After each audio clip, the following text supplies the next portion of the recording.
We have big news. We have exciting news for you.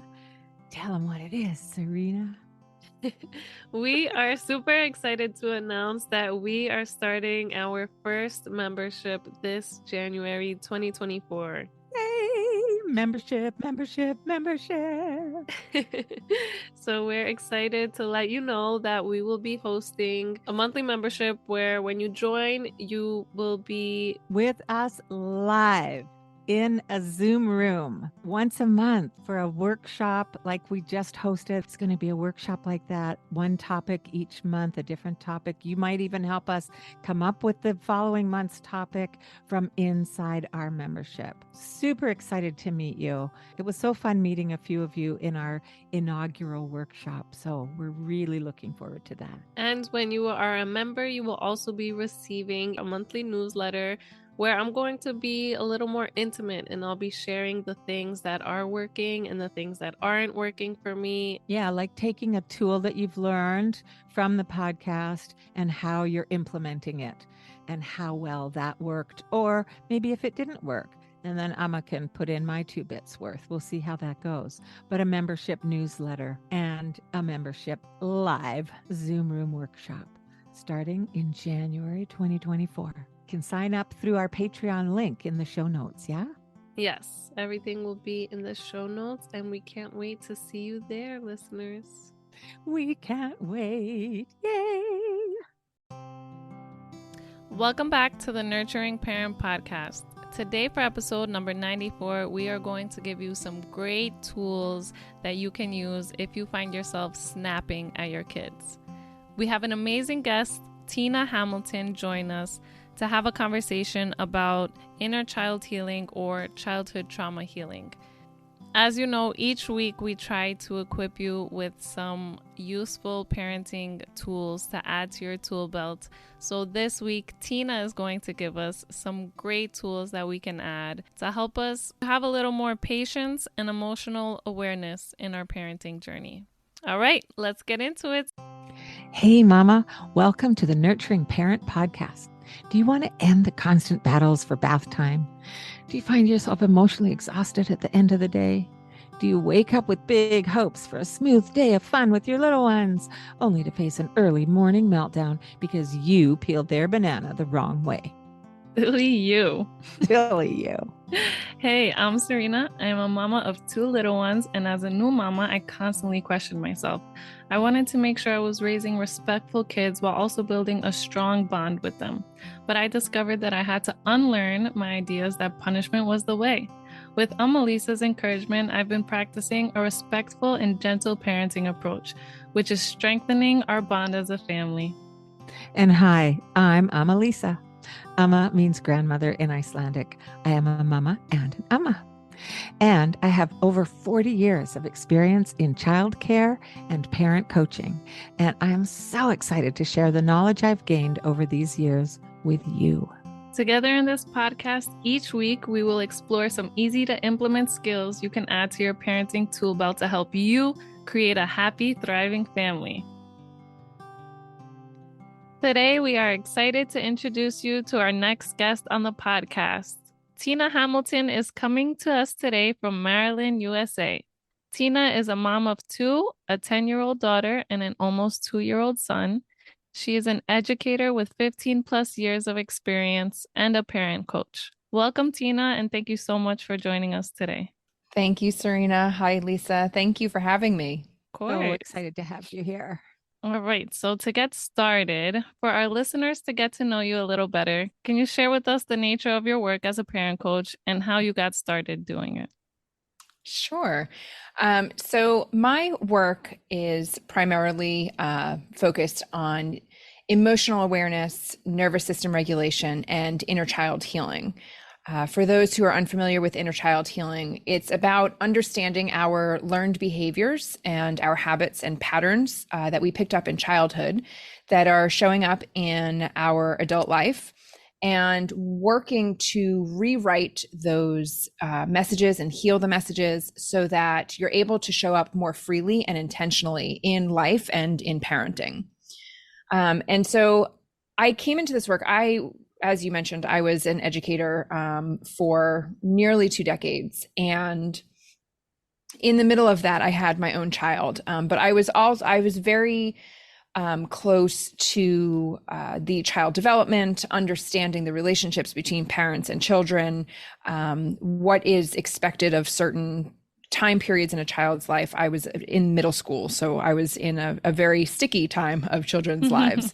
And when I had my own child, I realized how much of my childhood was showing up in my parenting. And I realized that my expectations stemmed from the expectations that were placed on me when I was a child.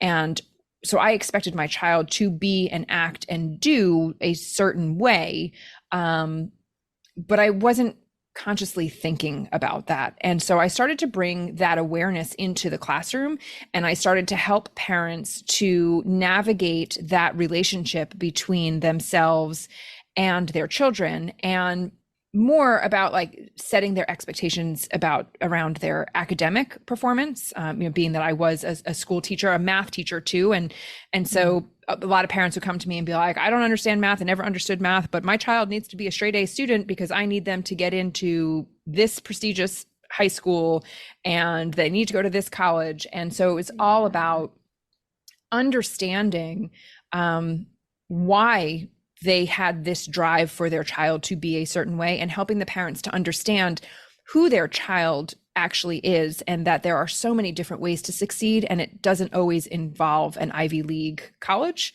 And Thank then you. Thank you. And then I stepped out of the classroom to really dive more into the working directly with the parents, and helping them to heal what was going on for them so that they were able to show up as the parents that they wanted to be for their children. I found that parents were really struggling to parent the child in front of them, and they really wanted the support with that. And so that's when I left the classroom. That is what I decided to focus on. Wow. There is so much there. There's so much there. I'm wondering if it would help our listeners if you could go a little more specifically into the kinds of things that you noticed as a mama, what you were doing, what you were expecting of your child or children, and how that sort of became a red light or a red flag, kind of waving at you. Yeah, absolutely. So I had this moment that now in hindsight was clear was the catalyst for me stepping onto a healing path.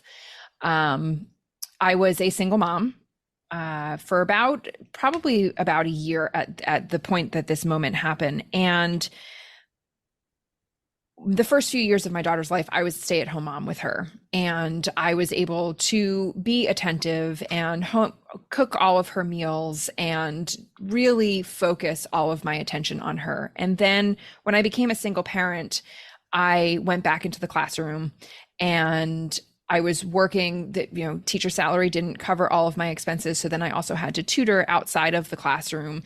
And so I was working between 14 and 16-hour days, and she was dragged along with me from start to finish. And at the time, she was about 3 years old. And the expectation was that you will sit quietly. You will not make any noise. You will not need me in any way. Here is everything that you need. Here's your snack bag, your paper, here's a pen. And she would sit for hours on end while I tutored after school. And I had so many parents comment to me how well behaved she was, and how, for a 3-year-old, I can't believe how she's so quiet. You would never know that she's here.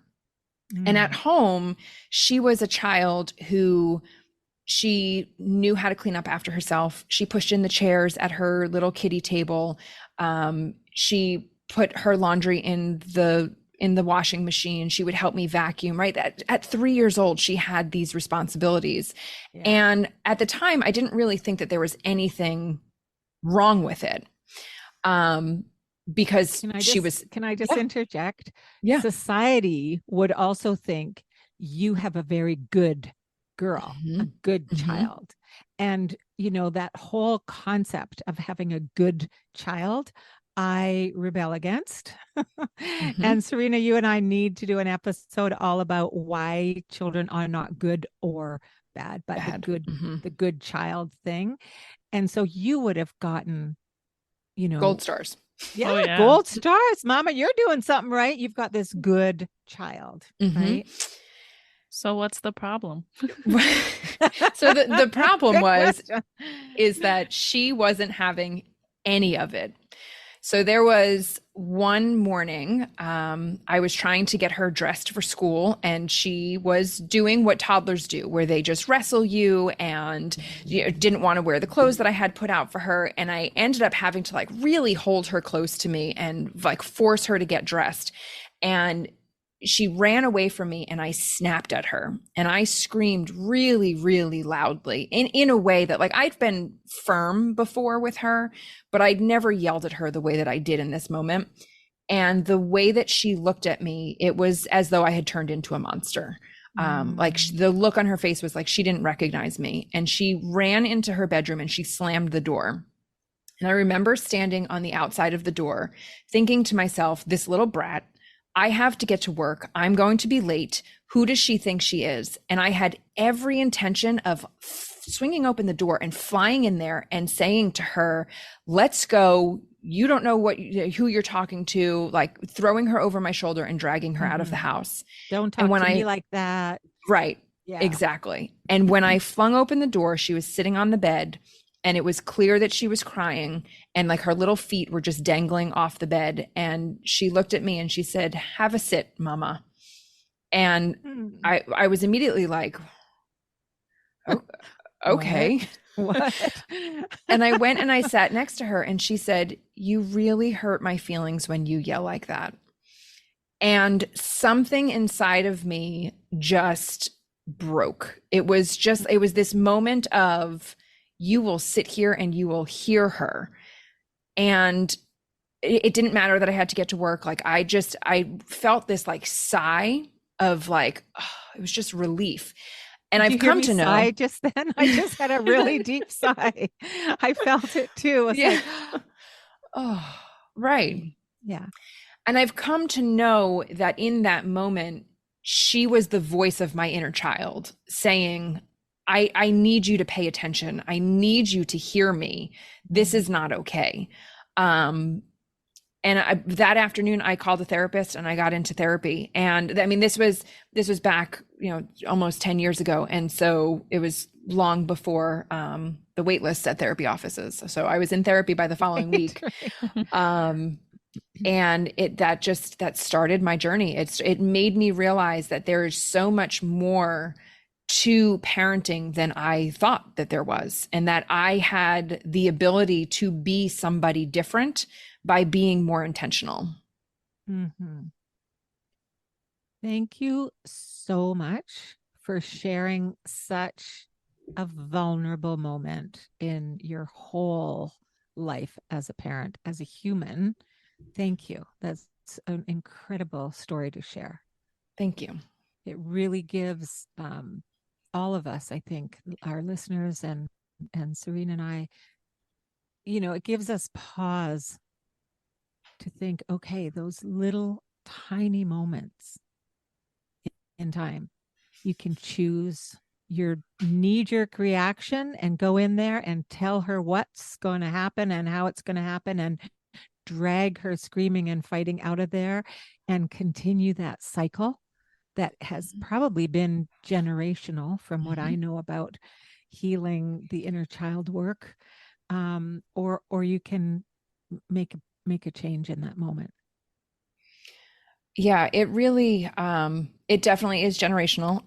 Part of my healing journey was looking at my parents' story and my grandparents' story, and I can see, I was able to map out where each of my own behaviors came from, just based on my parents' experiences and my grandparents' experiences. And that was such a powerful exercise for me because it also helped me extend grace and compassion to myself for my learned behaviors and my knee-jerk reactions. Yes. And Yeah, I and think, go ahead, Serena. sorry, I just think that for your daughter to be able to tell you to sit down next to her and that you hurt her feelings, that's amazing that she was able to do that and then get through to you in that way. And it's funny how you were saying that you would have her sit and be quiet while you were tutoring, but then in her way, she had you sit down and think for a You sit second. and be quiet. Yeah. I In need her you to be soft, quiet gentle right now, way. Mama. Yeah. Incredible story. Thank you. Oh, there was a thought. I have a question. I want to know what that looked like for you as you were growing up and what your parents were putting onto you that made this come out as you were a parent or started parenting. That is a very good question. My parents divorced when I was almost 7, and I had 2 little brothers who were 3 and a newborn at the time. And so at almost 7 years old, I became the second parent in the house. I became responsible for my younger brothers so that my mom could pick up extra jobs to keep a roof over our head and food on the table. And so my mom didn't have time for childhood antics. And so it was a very strict household. We had a lot of fun. And that I think that's the hardest part about this work is that I have so many clients come to me and say like, but I had a great childhood. And, you know, I also had really great moments in my childhood, but I also had a lot of responsibility. And I had a lot of moments where I didn't feel seen and heard, or that what I was going through mattered, because my mom's goal was to keep us safe, to keep us alive, to keep us fed. And that meant that there was no time for emotions. There was no time for the silliness that happens with toddlers. And there was a lot of structure in our lives. And that carried over into my adulthood, where my daughter's entire life was structured.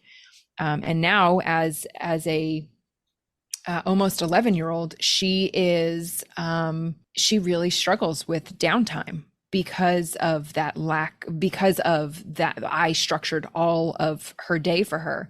And so that's something that we are working on with her, to not be that good girl, right? That I want her to talk back, push back against me, tell me what is going on. Not in a disrespectful way, but in a way that, like, you're a human, you have emotions, you have your own wants and likes and desires. And so let's bring that out in you. And that could be really hard. Yeah. Yes, it can. I want to point you to, if you haven't listened yet, to our August 8th, episode number 90, Let Them Be Bored. I saw that headline and I tagged it. I was like, oh, I need to listen to this. Listen to that one. And also even the next one, Getting Dirty. It's letting our kids be messy and play in the dirt and stuff like that. And also, so 89 is an interview with a friend, and she talks all about the importance of open-ended play and open-ended art and that kind of thing, which can really help the creative brain. I think that those 3 might be really great for you in guiding that 10-year-old to just find herself a little more in coming out of that intense structure that she had in her early years. Yeah, definitely. I will check those out. Thank you. You're welcome. Yeah. Thank you so much for sharing how that looked like in your childhood. I had an absent mom, so sometimes I feel like I'm scared of my daughter feeling the feelings that I felt as a child. So maybe I'll try to overcompensate. So what would you say to those parents who had like an extreme case of childhood trauma and then try to overcompensate, but it swings so far to the opposite end that it can become a little. I don't think it even needs to be an extreme trauma. I think that any level of trauma, alcoholism in the family or drug use, parents separating and divorcing, neglect is a really tricky form of trauma because there's no bruises, on the outside. Right. And so I think that I would just like to take away that extreme trauma. Yes. I think that all childhood has some level of trauma, but I love that question of, when we experience trauma as children, and then we grow up and we're like, we're not going to do that to our child. And so then we don't heal ourselves. We just swing the pendulum in the other direction. Right. So on your point about neglect, so there's something that I work with a lot of my clients on. It's called childhood emotional neglect. And I really struggle with the word neglect, because when you say neglect, immediately I feel like your mind conjures up this image of a child who is left completely on their own to fend for themselves, no food, no clean clothes, right? That, like, when I think of neglect, that's where my mind goes. But the childhood emotional neglect is such a subtle form of neglect, and that right. And some would say that, it's still emotional abuse. But I even struggle with that, because if your parents were not emotionally aware, if they didn't have the tools and resources to process and feel their own emotions, then they couldn't do it for you. And so this idea of childhood emotional neglect is that your parents weren't there for you emotionally in the ways that you needed them to be. That they didn't validate your emotions as they were happening. And there's a lot of focus these days on this, validating a child's emotions. And I do believe that it stems a lot from, like, what you were saying, Serena, that, like, we grew up in this, like, we had this experience that was like, your mom was an absent mom. And so you want to protect your daughter from feeling those same feelings that you had. And so sometimes we become overly protective or overly permissive because we don't want our children to feel negatively. We don't want them to feel those really heavy, dark emotions that we struggled with as kids. But the fact is that your children are human, right? And humans experience emotion. I think Brene Brown has identified 86 or 87 different emotions, and you will feel every single one of those emotions at some point in your life. And so you can't protect your child from feeling whatever emotion you're trying to protect them from. I do think that there is the motivation is in the right place, right? Your whole wanting to be something for your child that you didn't have as a child. I think that you're in the right place, but when you don't heal what went on for you as a child, you tend to ignore those emotions and in favor of more positive emotions. And so you can find yourself saying things like, oh, you're okay. Don't worry about that. You're fine. Instead of validating what they're going through, because you're so uncomfortable with that emotion, that you're so fearful of it coming up in your child because you don't know what to do with it because you haven't dealt with it in yourself yet. So I think that it's really important for parents to, if you have experienced a major trauma, like you were talking about in the beginning of that question, if you've experienced a major trauma, to make sure that you're getting the therapy and working with a licensed therapist or counselor to help you process the effects of that trauma, but then also working with a coach or like a parent coach that can help you navigate that with your child. And I find that there's definitely more conversation these days about childhood trauma. Therapy is definitely more prevalent than it was back in the 80s and 90s. And there's this increased focus and attention on mental health, which I think is fantastic.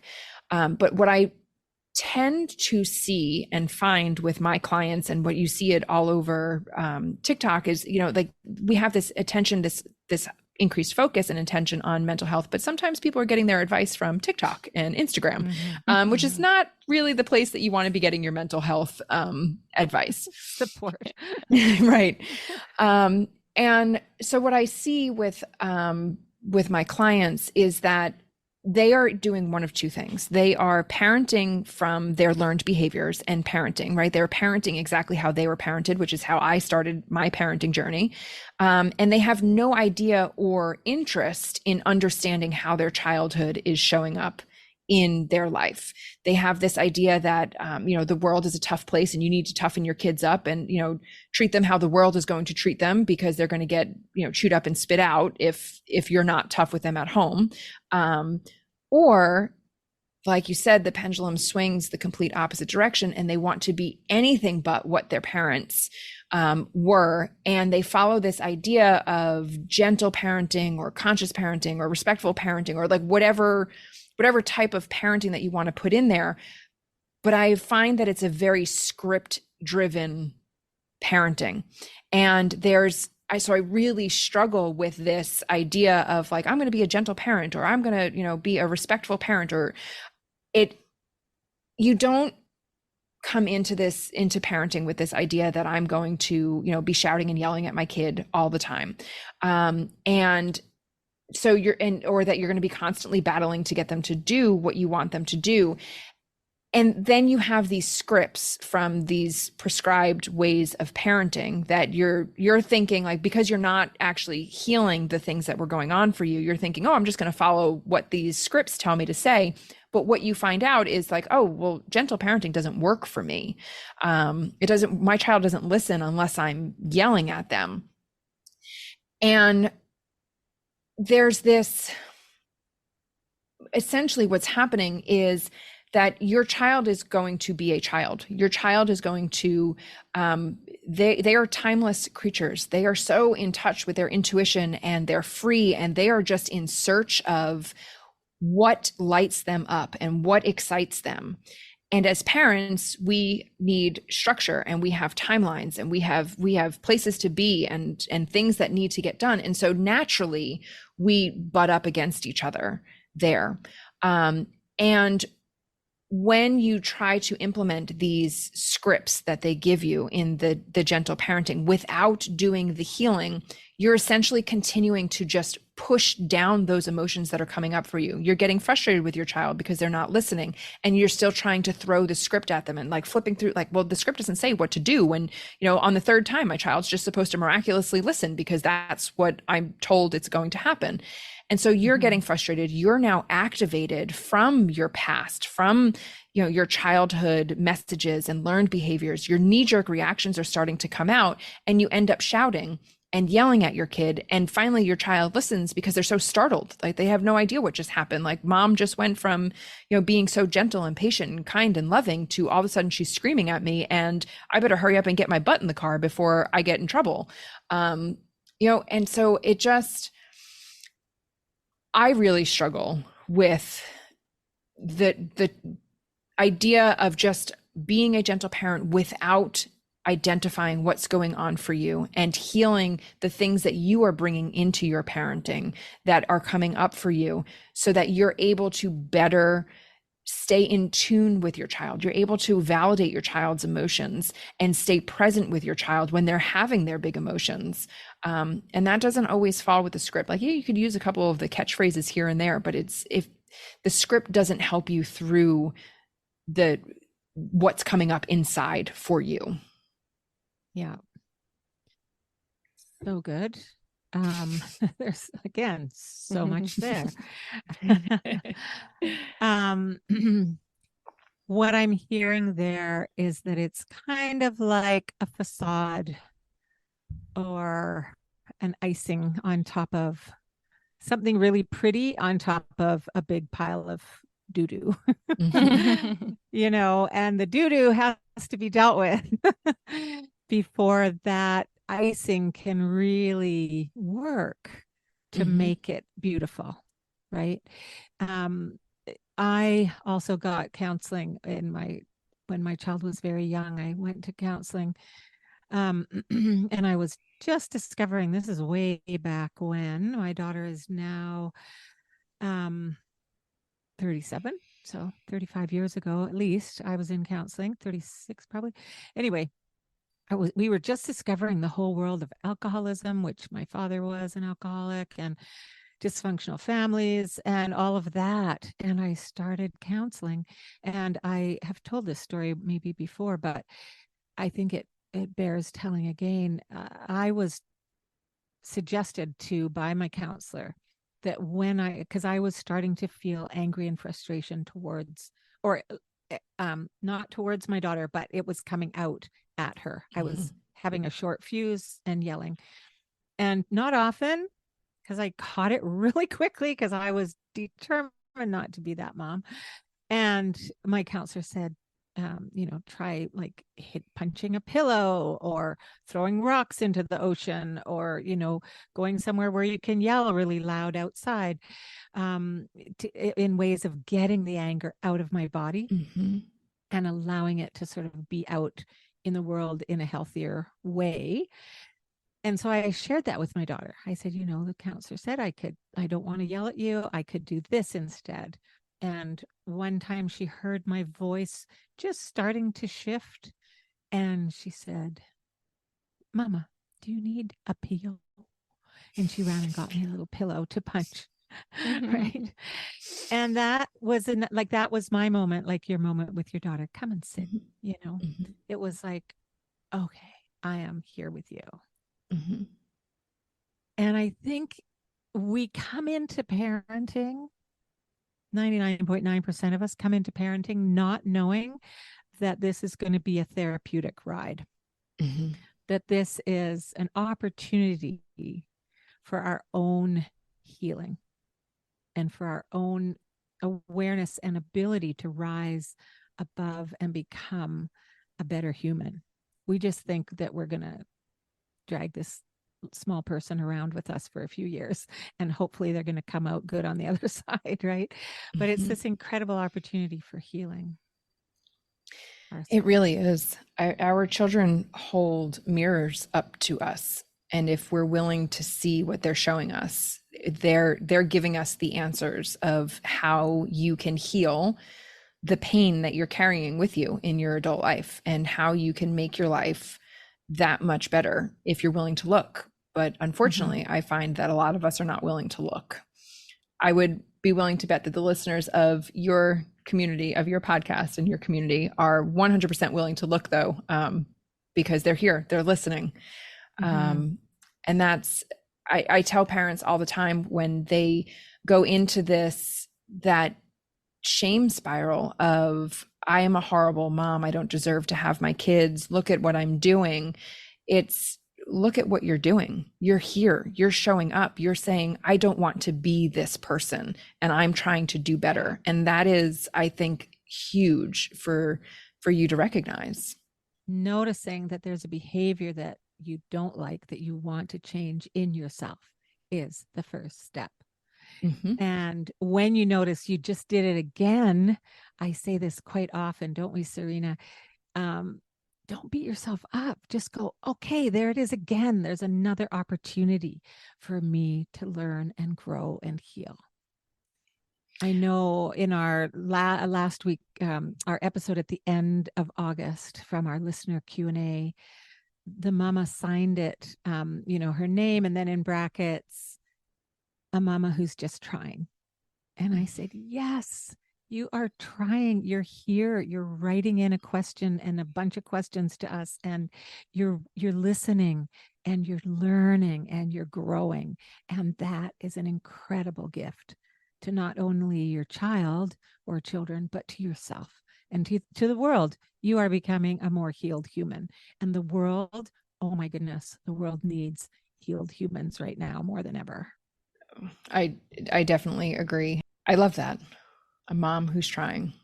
Yeah. And this is kind of like trending right now, this whole childhood trauma and self-healing So I don't like social media, but I do like that the idea of it is trending to bring awareness. Mhm. Yeah, because like you said, awareness, I mean, that's the first step in all of the work that I do with my clients is awareness. I mean, no matter what we're talking about, like Yes. your awareness that things are not going the way that I want them to go in my parenting is what brings the clients to me. And then it's awareness of what is going on in my body when these things happen, what is going on around me when these things happen, because every single situation, like you just said, Lisa, every one of these episodes is an opportunity for you to learn more about yourself. It's not an opportunity for you to say, well, I screwed it up again.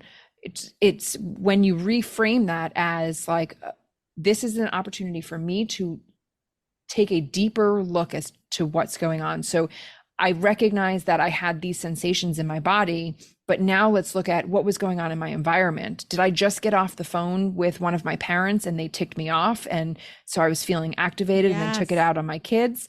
Yes. Is there a bill that's late? Did I just get a late notice in the mail? Like what was going on in the Did I have surrounding? Did I have an argument with my partner before they went off Mhm. to work? And I'm fuming inside and I haven't processed that. And now you're tugging at my leg saying, Mama, Mama, Mama, and I'm barking Mhm. at you. It's Right, not my child's stuff. It's not right. our child's stuff. It's our stuff. We Mhm. need to stand up and own that, right? Mhm. In one of our episodes, Serena, I think it was about feeling like are you messing up your kids kind of a title. Yeah. And we talk in there about how it's okay and really healthy to apologize when you blow it. Mhm. When you Yep. feel like, oh my God, I just blew it again. It's like, okay, take a deep breath. And when everybody's calmed down, it's okay to Mhm. go and say, you know what? I just need to say something. I didn't like how I was in that moment. Mhm. And I'm I do that also is great. like, I teach my clients like how to repair, how to Yes. return back, whether it's a friend, a parent, your Yes. partner, or even A your grocery 3-year-old clerk. child. Right. Yes. Right. Yes. You know, I have a lot of, I posted something a long time ago on Instagram about apologizing to your children. And I got a lot of comments about you should never apologize to a child because then you give away your power. And I was really, I want to say that I was thrown. I think I was more shocked that people would say that publicly than I was Mm-hmm. like I know I understand that thinking because that's how I was. I don't know that my parents have ever apologized to me, even as adults now. I can Yeah. recall 0 times that my parents have apologized to me. Ooh, I Um, like hearing that because I'm a mama of an adult. I need to remember that. and so I feel that you by you apologizing to your child, you are setting an example of how to take ownership over your mistakes and what is going on for you, and recognizing how you have impacted those around you. And our Yeah. kids need to see that because our kids need to apologize because our kids are going to make mistakes. Our kids are going to say something to somebody and it's going to hurt their feelings, Yeah. or they're going to break something or do something, and they need to know how to apologize. And the only way they're going to learn is by watching us do it. Well, I think that that's really interesting too, because I just was reading a post recently about how we shouldn't do forced apologies, make our children Mhm. apologize, force them to apologize. If they grab a toy, a 2-year-old grabs a toy from another child, you say you're sorry, whatever. And I had a big comment about that on that thread. And so we're forcing apologies out of our children, and yet we're not willing to apologize to them when we blow it. And one Mhm. of the things we always often share on the podcast here is this whole idea of, would you speak like that to your partner? Would you speak like Mhm. that to your girlfriend? Would you Mhm. speak like that to any other adult that you love and respect? Mhm. And if the answer is no, then don't speak like that to your child, Mhm. right? Exactly. Yeah. Whew, okay. I'm loving this conversation. It's so important, Tina. I really, really appreciate you coming to our listeners and bringing your wealth of knowledge and years of experience in this, you know, really still mostly untalked about area of parenting. Thank you. So I'm hoping that there may be a taste of your work that you could share with our listeners that they could add to their nurturing parent toolbox right now, like a few specific ideas that they might be able to take with them to help them feel more successful in their day to day. And then, when just before we close out, we'll definitely give them information about how to contact you for more one-on-one help or whatever else you offer. Absolutely. So, I work with my clients a lot on nervous system regulation. And typically, if you are a parent who you find yourself snapping at your kids, your partner, or whoever, you're just carrying around this level of it's an activation just under the skin, and you can be set off in an instant, whether it's because you're tired or you're stressed out or overwhelmed, you have a big project going on at work, whatever the reason is, your nervous system is activated. It is in an elevated state, so meaning that it's triggered and it's waiting for that moment when it needs to jump in to protect you. And so one of the things that I do with my clients is to help them to regulate their nervous system, to bring themselves back down into what's called the parasympathetic nervous system, where your body can rest and restore. And the way that you can do that is through breath work, by dancing and by singing. And so a breath work strategy that you can use when you're feeling just like activated and just like agitated and just like, oh, I need to move my body. If you don't have the opportunity to actually get out and move your body, because I think maybe Lisa had said it earlier in the episode, that energy is living in your body and you need to get it out. Punching a pillow, screaming, something like that. But if you don't have the opportunity, for me, it's like going for a big run. The breath work can drop you into your body. It can ground you and promote relaxation, bring your heart rate back down, your stress levels back down. And so you'll take an inhale for a count of 4. You hold your breath for a count of 7, and you exhale slowly for a count of 8. And so that exhale, that is double the length of the inhale, will almost immediately just have it feel like warm water pouring over your body. And just, it really helps you to relax. And you just keep doing that. You counting to 4 on the inhale, holding for 7, and counting to 8 on the exhale. And that also is a great strategy. Like if you're feeling like you're about to scream at your child and you just start counting, even if you're counting out loud and doing that breath work, your child will also pay attention and wonder like, hey, what's going on here? So it's, especially if your child is a younger child. So that's one way that you can regulate your nervous system. My personal favorite is dancing. Putting on a real good song. My song of choice is Kesha's Praying, I think it's called. And like she just has a beat, and she like, it is like such an angry song, but by the end of it, I feel like, okay, like nice. I am calm. I'm gonna look that one up. Yeah, it's a good one. My husband knows. Breaks are so good. Dance breaks are so good. We have dance parties all the time in the house. Like if I walk into a room and I sense that the energy is heavy and if, you know what, I think that everybody needs to get up and we need to have a dance party. And my husband and my kids were all dancing in the kitchen. And then can shift energy. And it absolutely can. So fast. Yeah. Great. Thank you. And then the last one is sighing loudly or singing. And so, taking a big inhale, and like when you're doing your breath work, you can combine this on the 8 count, the exhale, you just, and And what you're doing there is you're vibrating your vagus nerve and you're helping to activate your parasympathetic nervous system, which is it's getting that energy out of your body, and it's bringing you back into the rest and restore. So those are like 3 actionable strategies. And I always tell my clients, like, if you find that you are about to start screaming at your children and you have that awareness, but you can't separate yourself from your kids, that you have to, like, you have little ones and you can't just put them in a crib and walk away. Right.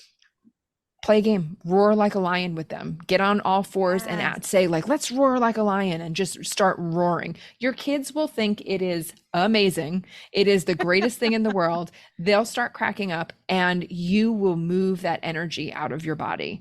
It's what Dr. Gannat always said, which we say so often on the podcast: change a mood, not a mind. Don't try and reason with people, with children, when they're in whatever state they're in, but that is a great way to change the mood, and it helps that vagus nerve get right. It gets your needs met while helping them to shift as well. So good. Can you just run that one by us one more time, how you start that one, or when you would start that one?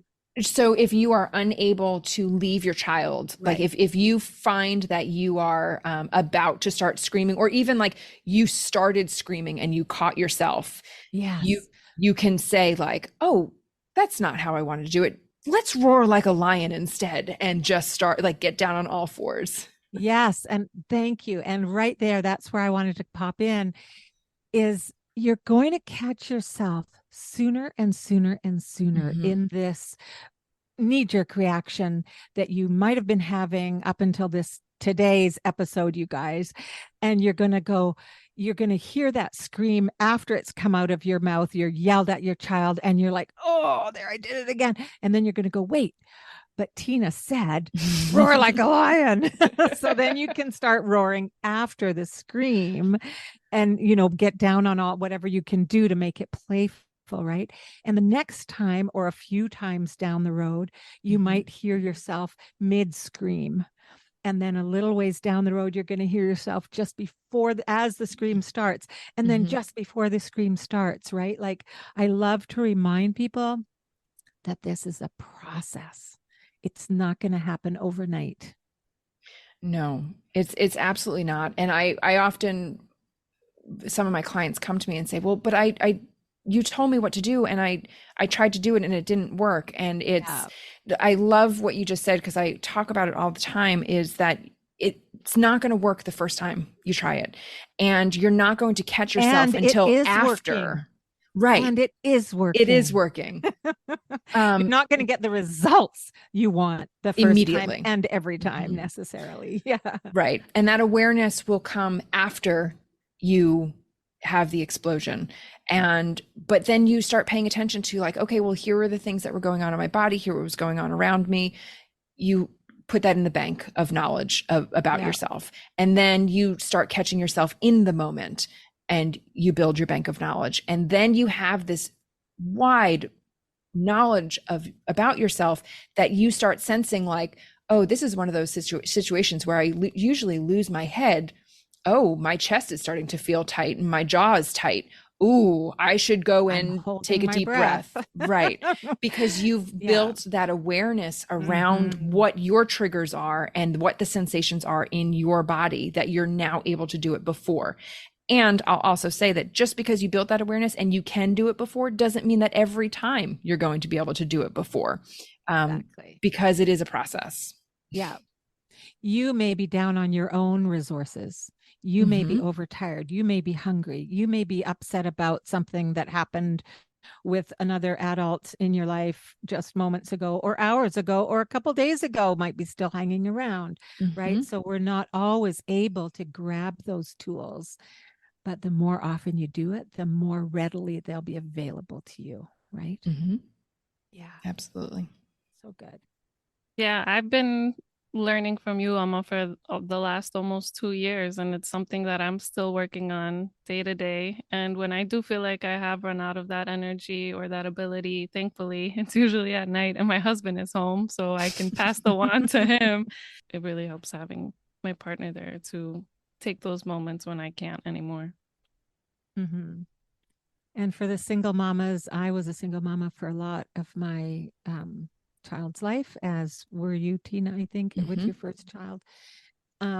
It is still possible for us to win this game, for us to heal our inner workings, our inner child, our ways of being with our children. It is possible. It's hard.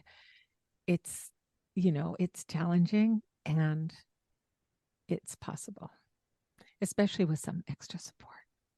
So let's find out about how we can.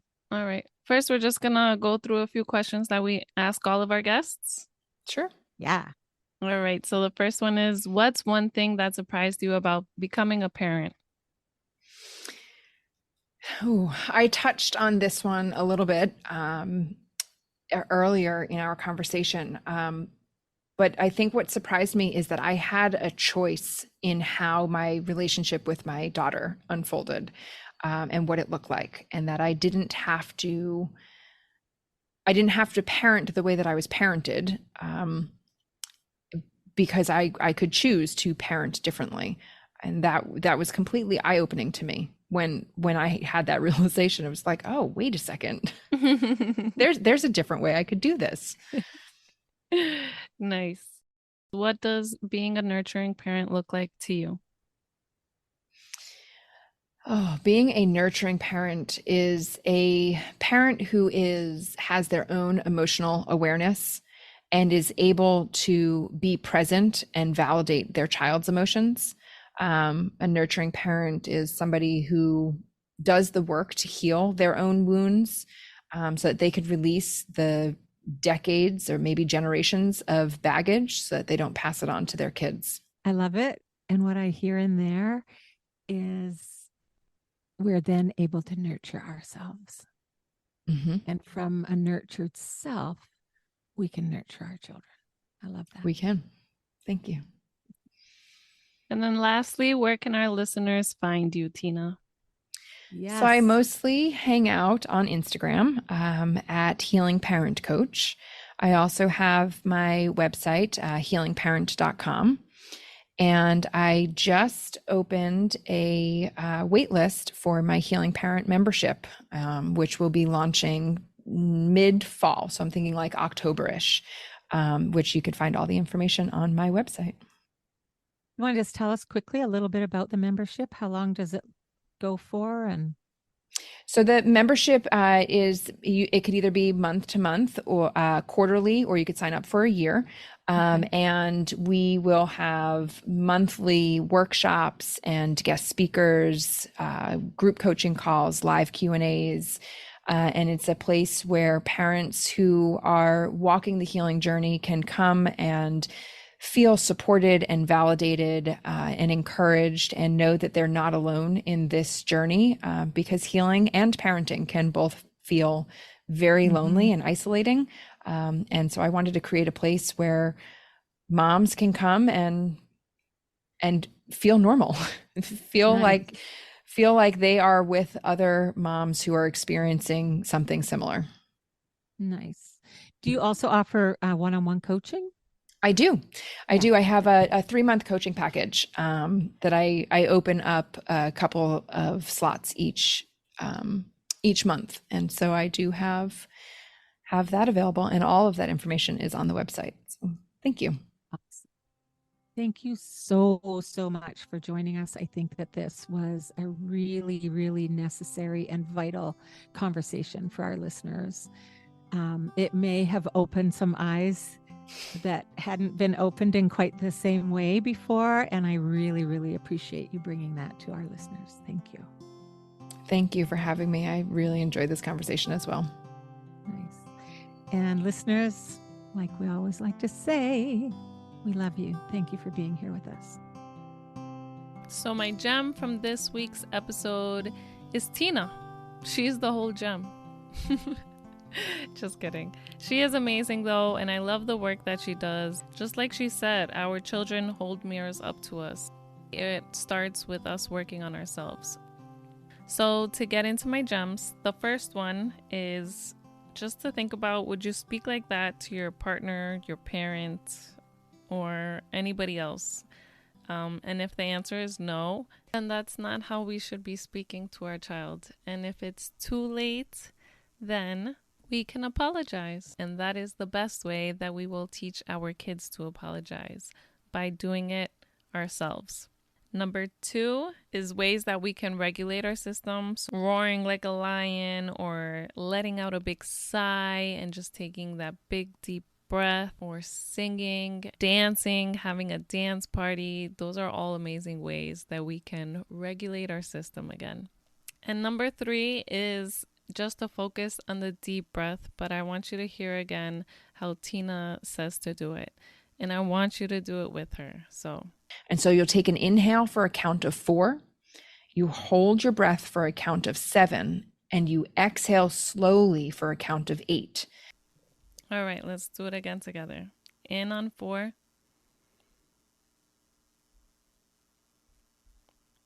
Hold for 7.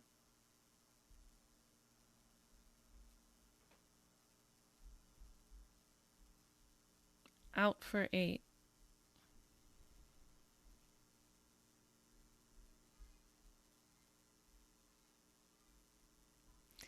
That felt good. All right, mamas, we hope you enjoyed this week's episode. See you again next week. If you enjoyed this week's episode, please share with someone you love, someone that can put it to use as well. They will appreciate it. We appreciate it. And it's a full circle. All ways that you can contact Tina will be in our show notes, so make sure you look through those. And take care, mamas.